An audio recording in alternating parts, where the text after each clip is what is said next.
There are hospitals where people can hear the thoughts of coma patients. When this technology was first invented, it came with caveats.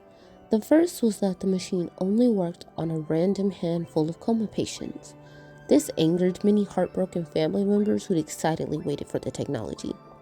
The second was that the mind scanning devices were not powered by electricity, but by some proprietary secret. Despite its exclusive, mysterious nature, this new technology yielded incredible results. Entire thoughts of a select few comatose were broadcast to their loved ones. Nostalgic memories, song lyrics, and philosophical ruminations were streamed right from their brains into speakers, bringing closure to loved ones. As an orderly at one of the few hospitals using this tech, I grew curious. Dr. Wincott, the neuroscientist in charge of the coma projection unit, was tight-lipped, and we were under strict orders never to pry for more info. If patients were a viable candidate for a coma projection, we'd project their thoughts. But what about the rejected candidates? What would happen if the scanner was used on this majority? Surely it couldn't worsen their situation if they're already in a long-term coma. One day, my curiosity got the better of me. While doing my rounds, I snuck into one of the coma wards. I entered the room of one of the rejected coma patients, Mrs. Flowers, a middle-aged woman in a coma for 3 years after being struck by a cyclist. Despite her long stay, she looked peaceful. Nothing could have prepared me for what I heard from the speakers when I turned the mind scanner on. Howling, agonized, unrelenting screams, minutes upon minutes of screaming.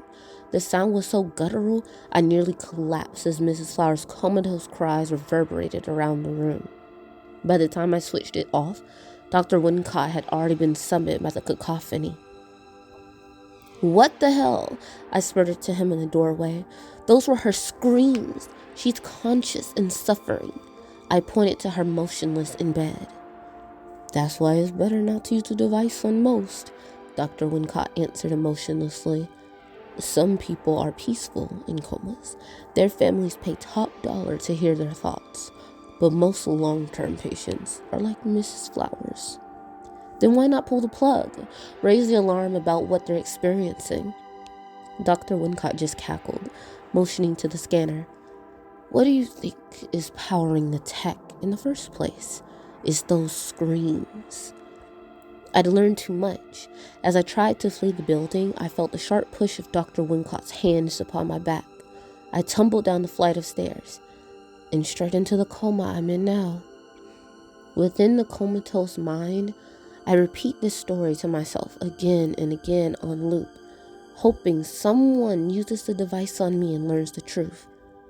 If you're hearing this, please blow the whistle on Dr. Wincott and coma projection. If you're not, then it won't be long until I'm screaming too.